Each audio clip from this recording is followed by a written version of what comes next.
for being here. The chiefs and I just have had a walking tour of the devastation on 2nd Avenue. And as of right now, initial evidence does show that the early morning explosion was a deliberate bomb being set off in our community. And the blast caused injuries and catastrophic damage to this very historic part of Nashville. Now, at the end of the day, I think all of us, I certainly have gone from relief that there were not more casualties, and that's an amazing thing that there were not, particularly when people begin to see the devastation on 2nd Avenue, to relief that there were not more casualties, to now anger and determination and resolve, and a resolve to rebuild and not to be deterred, and to bring whoever was responsible for this to justice. Now, I've spoken with Governor Lee, who is working with us to have a declaration of a civil emergency, both with the state and then for TEMA to work with FEMA to bring all possible resources to commit to rebuilding 2nd Avenue, to go forward, not being deterred by this. And I'm grateful to our state and our federal partners to help this important part of Nashville rebuild and come back. There are 41 at least separate businesses that are materially damaged by this blast. There will be others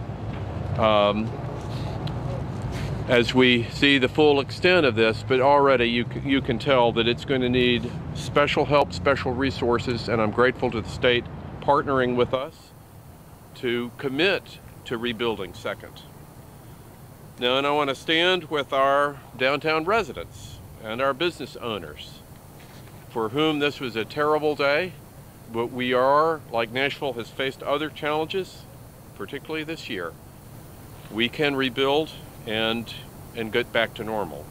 Now, as announced earlier, Metro is also establishing a curfew in the explosion impact area from 4:30 today until 4:30 p.m. this Sunday. Now, affected businesses, I would urge them to contact Chris DeLapp at the Central Precinct, 862-8600, to be able to manage coming back to your facilities safely. But in the meantime, the curfew area is going to provide safety and security for businesses in this area. And I will go ahead and warn Nashville, it'll be some time before 2nd Avenue is back to normal.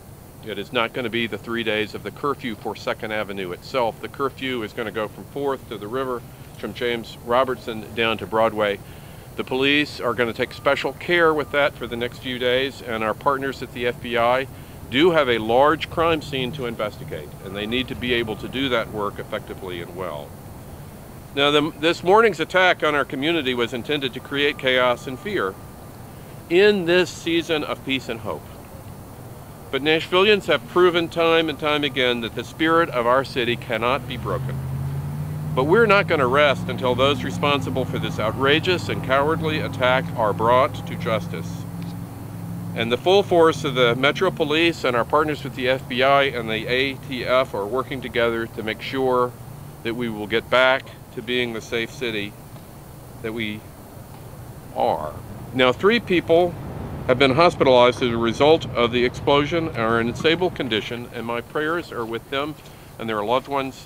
Tonight, I was able to visit with a 4-year-old girl this morning who had no injury and was saved. But let's just spend a moment in celebration of the 6 uniformed Metro Police officers from our Central Precinct who were at the scene at the time of the blast. These incredible heroes who ran to danger with uncertain outcomes ahead of them were responsible for so many injuries being saved. Now, I've spoken with Chief Drake, and I can report that the officers who were injured by this are recovering well. I would like Chief Drake to come and spend a little bit of valuing Officers Hosey, Llewellyn, Wells, Seapost, Topping, and Sergeant Miller, who took swift action and directed people away from danger to save lives, even at the time that their own lives would have been in peril. They are heroes. And I am grateful to them and all of Nashville's first responders. This is a year where we understand what first responders mean to our community time and time again. And unfortunately, on Christmas Day, you have another example of that. Now, several downtown residents whose homes were destroyed by the blast, and I am inspired by their resilience. And we have to draw inspiration from them as our city to be resilient once again and to get the resources to rebuild. And I'm grateful to the Red Cross, who's opened an aid shelter at the East Park Community Center for those who have been displaced. Now, with that, let me turn this over to the Chief and answer questions. I think the message of today is we are going from relief now to resolve, to catch those folks and to rebuild our city. And one more challenge in Nashville's 2020, but we will get through it, and we're grateful to our first responders. And never, you see once again, these officers running into danger to help save lives and injury. It's inspiring. And again, the gratitude of our community goes to the Chief's force. And with that, I'd like to turn it over to Chief Drake to comment a little bit more specifically about the heroism, the great heroism of our department. Thank you. Thank you, Mayor Cooper. As Mayor Cooper stated, these officers' acts of heroism is just tremendous. This morning, they received calls for shots fired. I had no idea what they were responding to.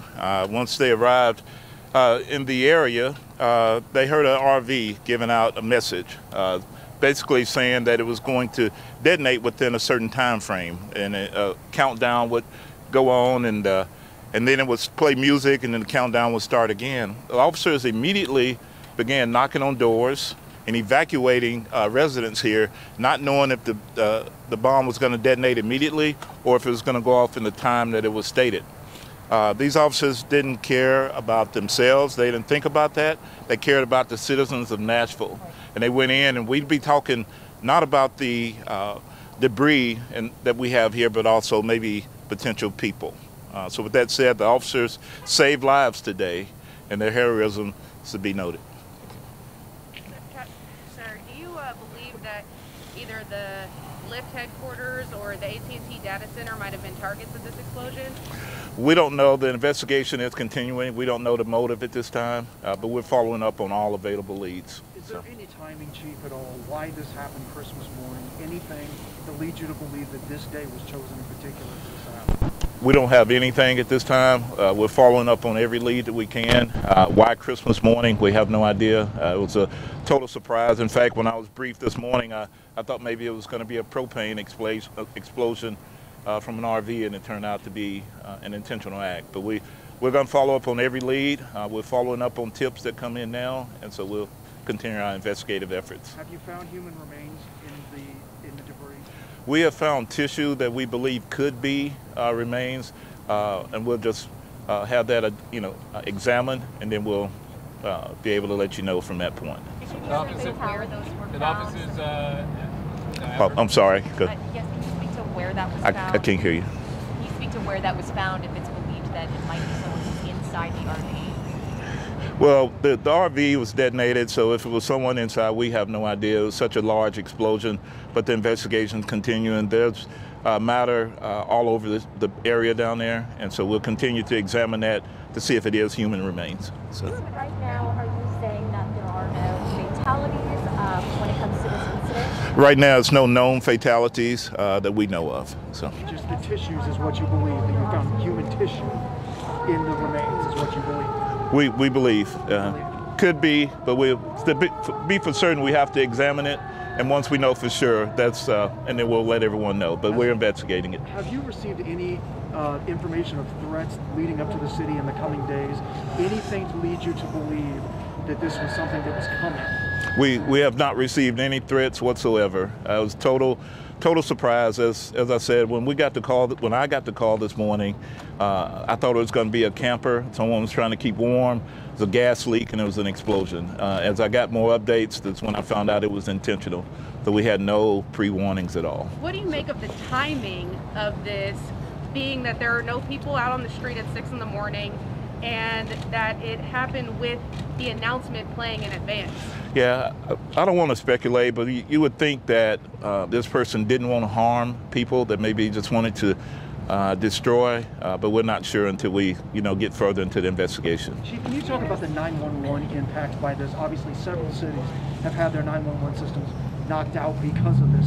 Do you think that was the relation here? Was the intention to knock out 911 services? We're not sure right now. We're following up on that. We're aware we did have some services go down. We did have AT&T go down for just a little while, but that's back up now. So to say anything more would be speculation. So. I'm actually going to ask for that to be a last question for Chief. For just now, we're going to ask Chief Swann from Metro Fire to come and give an update. Okay, thank you.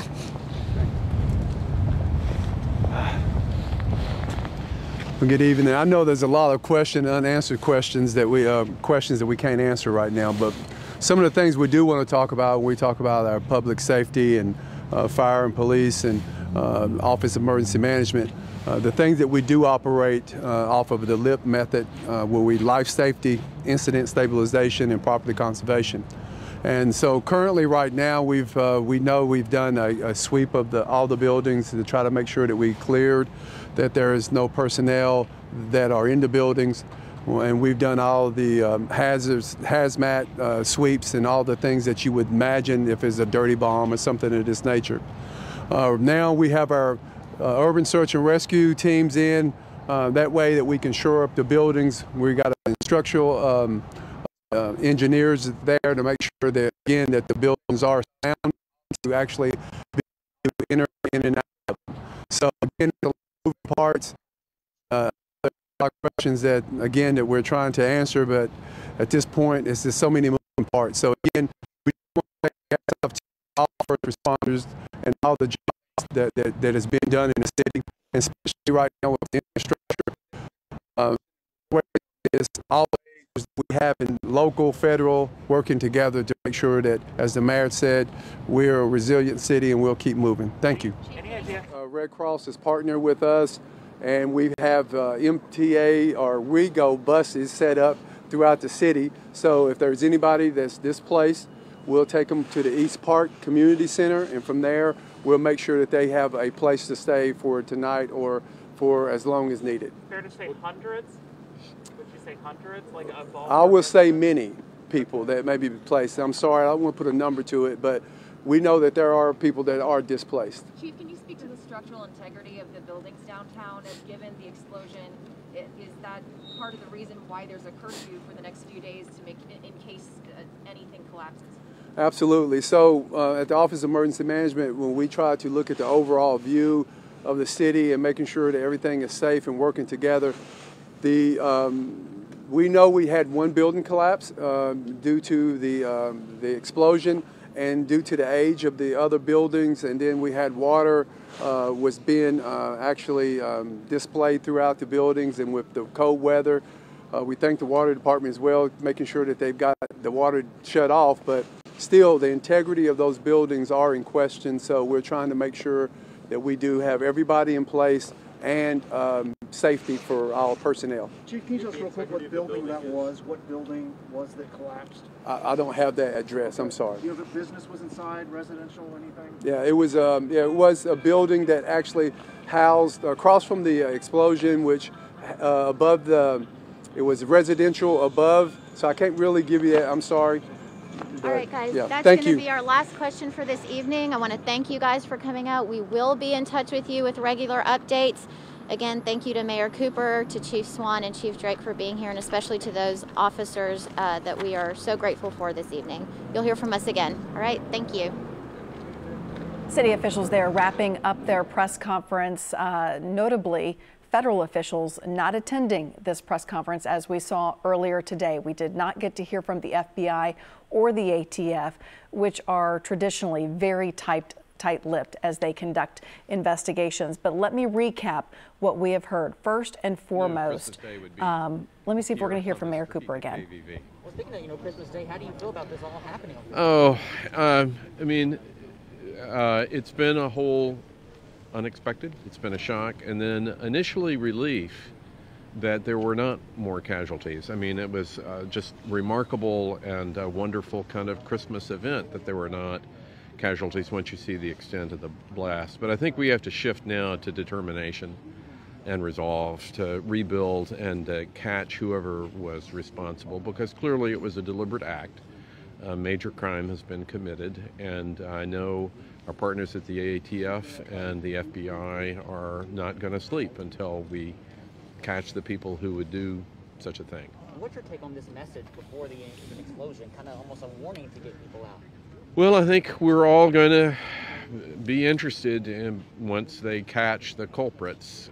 Maybe it was an effort to have only property destruction, but there would have been human life lost if it hadn't been for the courage of the officers running into danger to alert people.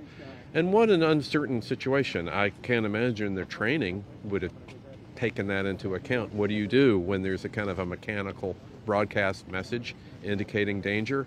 And they performed at the highest levels of service to our community. So at the end of the day, it's terrible, but at the end of the day, let's realize we have a lot of heroes who work for the people here in Nashville. And first responders all year long have been unbelievable, whether you're in a nurse's uniform or in a policeman's uniform. We've never needed them more, and unfortunately on Christmas Day, that continues to be true. I'm sorry to rush you, that's all we have time for, but thank okay. you. You want to say thank you. to the public real quick, just, you know, on a Christmas Day, just one message of encouragement? Or? Well, no, I mean, resilience. We can do it, and let's be grateful that there were not lives lost that we know of at this point. The fire department has been very thorough in going through the debris, but to understand how we have to rely on each other to get through this, it's a Christmas test of ourselves, of our courage. We can do it, and we've got the examples. We've got the examples in the first responders, and we need to help them all that we can, whether it's in COVID or whether it's in this bombing. But yeah, we can do it, and we'll do it. But again, at the end of the day, let's be determined. Let's have the resolve. We're going to rebuild 2nd Avenue. It's going to come back better than before. It's going to take a lot of work. It's devastating to the businesses there. I'm grateful to Governor Lee and his partnership in getting an emergency declaration, because frankly, those businesses are going to need it. Thank you, Mayor. All right, Okay. thank you. Once again, hearing from Mayor Cooper as he wraps up this press conference. And Rory, just a couple of tidbits that I think that are worth sharing again. The mayor called this a deliberate bomb that had catastrophic damage along 2nd Avenue, 41 buildings damaged, and he expects that number to go up. And the mayor already focusing on rebuilding 2nd Avenue, focusing on getting the state involved with that TEMA and FEMA help, requiring that that declaration. But also another key point that Chief Drake addressed after some prodding, because this is what I think a lot of people want to know. We've heard of the 3 people who received minor injuries in stable condition right now, but Chief Drake saying they believe they have found human tissue, but it's going to take some testing to confirm that. And he would not speculate any further when it came to that. Yeah, and the mayor just trying to put as positive a spin on this as he can, talking about resilience, Carrie, that no one expected this to happen, especially on Christmas morning, and especially that such a beautiful area of downtown Nashville, that stretch of 2nd Avenue, and those buildings that face 2nd Avenue that also face the river on the other side. They are old buildings. And I know until we can get our cameras closer and get a full assessment, we know that there is extensive damage, structural damage to those buildings. We saw from Sky 5, water pipes burst. We know there are windows broken, but there's significant structural damage. And some of those are pretty old historic buildings. So our fingers are crossed. It's going to be a lot of money, a lot of repairs, but we've been through it before. And as the mayor said, we're going to get through it. But again, he talked about the different emotions, relief, but then anger, determination, and resolve is what the mayor said. And interesting that, like you said, the federal authorities were not a part of this one. Earlier we heard from Mickey French, who's the special agent in charge for the ATF, and we heard from Don Cochran, the U.S. attorney, and Matt Foster, the FBI special agent in charge. Obviously, they're leaving some of the updates, media updates, to the local folks, to the mayor, to the police chief, and they are probably very, very busy at this hour. And also very tight-lipped as usual. We do want to remind you about a way that you can help the people both injured in this explosion and also the businesses impacted by this explosion. We have partnered with the Community Foundation of Middle Tennessee for the Nashville Neighbors Fund. Remember that. Grants from the Nashville Neighbors Fund will be made to nonprofits providing services for both the immediate and long-term needs arising from this explosion. We're talking about rebuilds here. Head to our website to learn about how you can donate. This money will get to the people who need it most right now as they look to rebuild their lives, their homes, and also their businesses. Yep, and obviously we also heard, I think we've got another tweet that we heard from Senator Marsha Blackburn just praising the first responders, and they were mentioned in that news release, the 6 uniformed officers of the Central Precinct. Imagine what they saw and walking toward this RV in the middle of the street and this message blaring from it. A pretty frightening scene. And they moved as quickly as they could to evacuate, to warn people, to get folks out. We've heard from eyewitnesses to get them out of the area, and within minutes, the explosion happened. We're just lucky that we didn't lose police officers. Oh, you're so right. And they put themselves in danger by doing this. And really, that's when your training is activated. They had no time to conference in with each other and to think about what to do. They just had to act. And we can be thankful that we're talking about just 3 people in the hospital who are in stable condition, minor injuries. Let's check in once again with Chief Investigative Reporter Phil Williams, who has been on this since the beginning today. Phil. Well, Carrie, one of the things that you were referencing, I think it's important to highlight here. We did not hear the word terrorism, but we heard something extremely close to that from Mayor John Cooper. He said this is an act that was intended to, quote, create chaos and fear in this season of hope. That sounds like the motive was more than just, trying to damage a building. According to Mayor John Cooper, this attack was intended to create chaos and fear. He also, as you mentioned, called it a deliberate act. He called it a major crime. The other thing that stood out to me was with Chief John Drake talking about how this went down. It's almost something like out of a movie. He said that this recording that was inside this RV would play a countdown as if the bomb were about to go off, and then it would start playing music, and then the countdown would start again. So again, just that gives us some glimpse into what first responders were facing when they arrived on the scene this morning. And the other thought I had listening to this is that it's becoming, increasingly clear that the motive here was not to kill or injure people, because why else would you have this recording that plays over and over and over again to warn people to get away? It is clear that there was another motive. And so again, that brings us back to, was this particular location, was the AT&T switching center the target here? The chief said that they don't know motive, but again, that's right now, based on what we know, that's the only motive that seems obvious. So that's what investigators will be looking at in the hours and days ahead.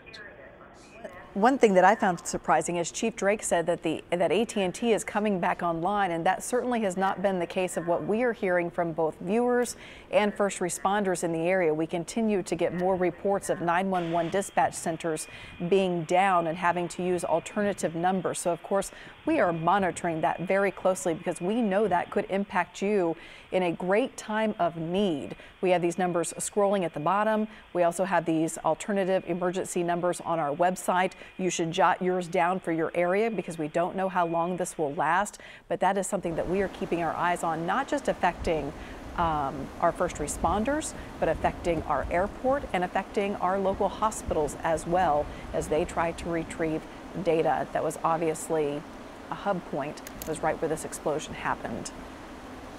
I mentioned that tweet, Carrie, from Senator Marsha Blackburn. I believe we can pull it up on the screen.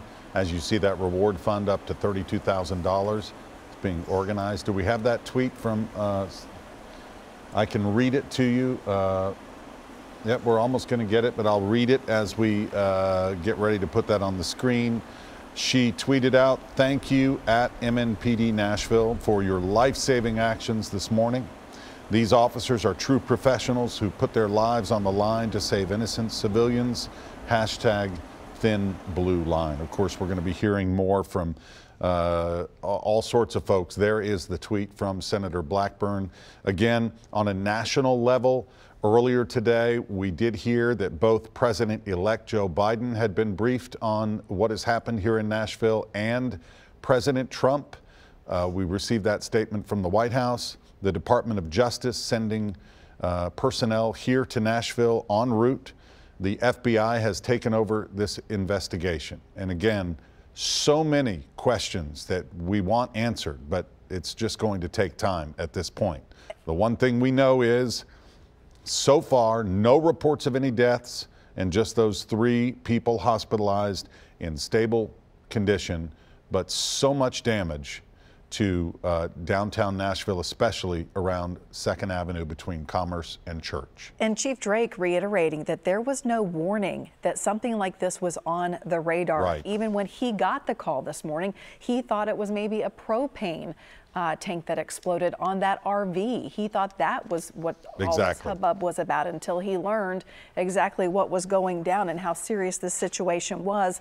And we have heard from CBS News correspondents, excuse me, that on a national perspective, again, her intelligence sources saying there was no chatter from fringe groups talking about an attack, and our national threat level was at a low level this morning. And leading into Christmas, leading up to this, you are seeing that explosion happen.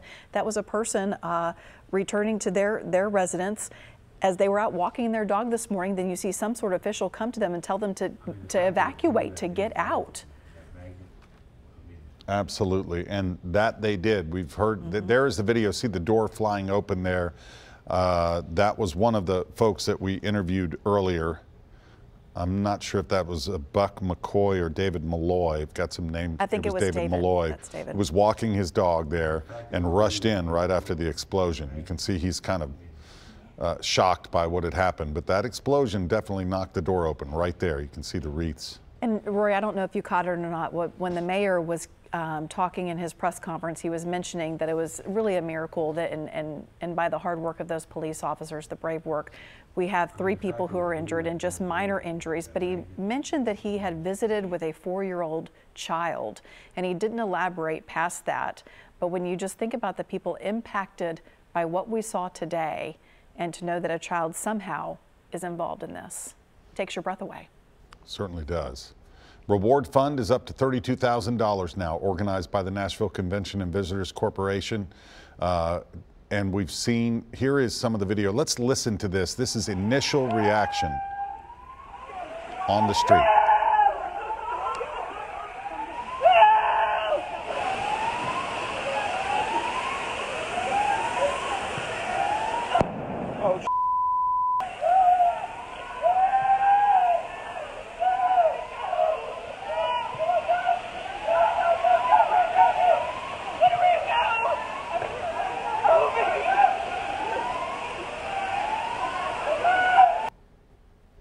unbelievable. You hear just the raw emotion, people screaming, saying, where do we go? Just in shock, Carrie. Imagine what it was like to stand there and to see what you were seeing, which doesn't make sense in the heart of downtown Nashville, to hear the sirens, to feel the heat that I'm sure was there because of the explosion. And also, it's freezing outside and you've just been forced out into the middle of this chaos. And you hear that person scream, where do I go? This is not something you ever anticipate being in the middle of here in Tennessee. It does look like a war zone. All right, I want to just bring in our Storm 5 meteorologist, Henry Rothenberg, if his microphone is up. Henry's been here all day. What a trooper since early this morning. But if you just give us a little look at the forecast tonight, what the investigators on the ground, what they're having to deal with. So many people woke up to a nice little light dusting of snow this morning, something so rare in Middle Tennessee. And to have a white Christmas or just a little bit of it, and just kind of giving us a sense of some hope. And then this happens. So now these investigators are down there. What kind of conditions tonight, Henry? Frigid conditions. Yeah. I mean, no other way to put it, Rory. With temperatures right now, looking at Power 5 radar, while the snow is gone, we are in the 20s. So all of those busted pipes, all of the infrastructure that was damaged and all that flooding, that becomes ice tonight if it is not already frozen, which it probably is in many of these locations. That is not just what we saw spraying out of the buildings. There were videos on social media of people coming out. We've shared some of those videos with you where you can just see water pouring down from walls, pouring down from the ceiling. That throughout the day, because this happened 11 hours ago. So that has had ample time to freeze throughout the day.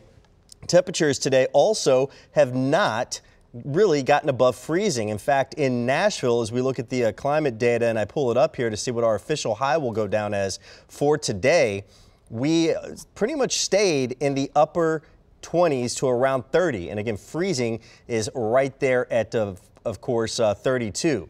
So, Rory, a very cold night ahead. If I can give you a positive, it's that we don't have to worry about snow showers tonight, but you're going to have to worry about some very frigid conditions for these first responders and emergency personnel that are working in these conditions. Thanks, Henry. Carrie, I understand that Phil Williams is standing by with some more information. Phil? Rory, we were going to take another look at the interview that we had with David Malloy this afternoon. David lives on 2nd Avenue and was outside walking his dog when suddenly people came up to him and said, "You've got to evacuate." And he was out on the street when the explosion occurred. So we'll take a look at that. So what happened? You were outside when all this went down? Yes, I was taking the dog for a walk with Black German Shepherd, and I was standing in the middle of the street. Sorry, I'm looking out the window now where we're talking, and fire trucks and everybody's around here.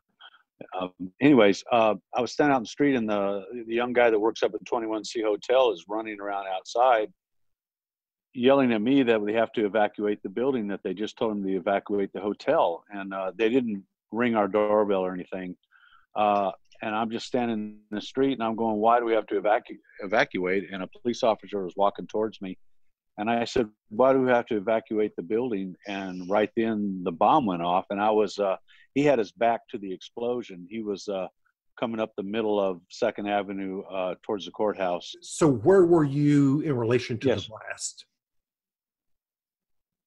I was in the middle of the street of 2nd Avenue, about half a block at the most from the explosion, looking down 2nd Avenue towards the explosion. I was talking to an officer, not more than, a few words of me asking, why are we being evacuated when the explosion went off? So I literally saw the explosion go off. And can you describe it? Yeah, I mean, it was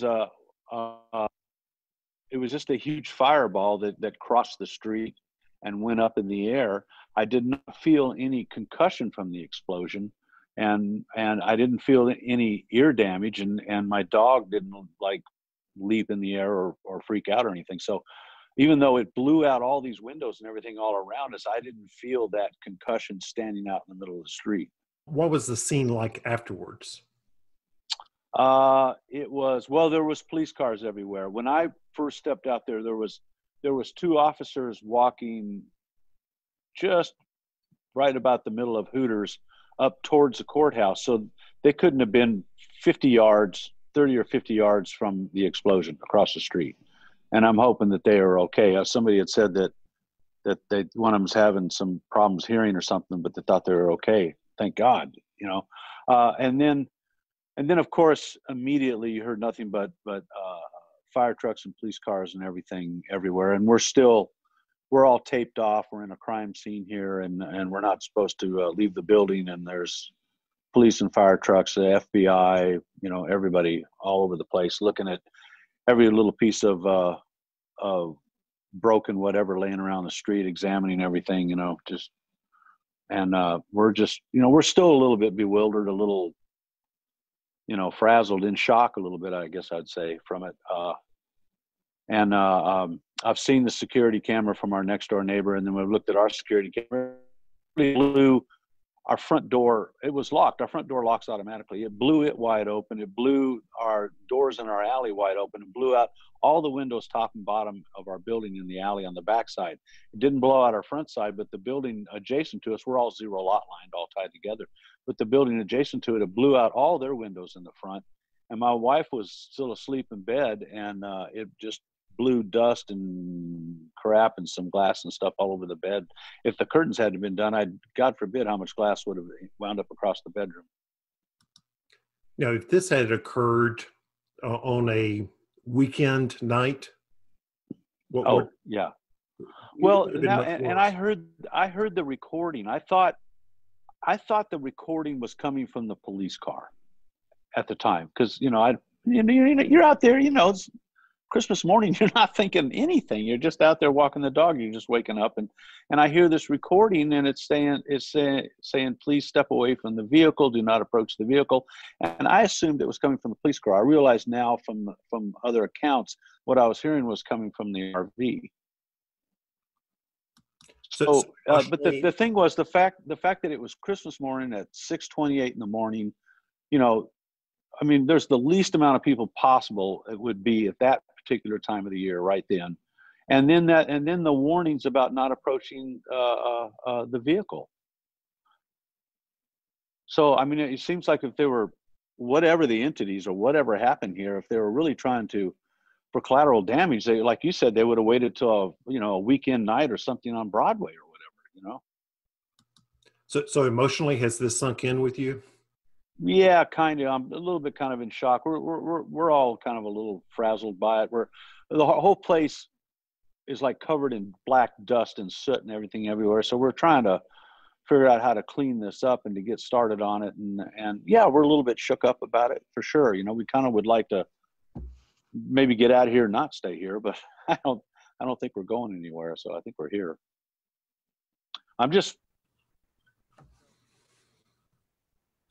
Now, there was David Malloy talking about what he saw this morning when the bomb went off about 6:30. He also shared with me that video, and we'll take a look at that, his security video. It's important to note that he said that his door locks automatically, and the force of the explosion was such that it blew open the door, and you see him running in. A police officer is encouraging him to get off the streets. But and this was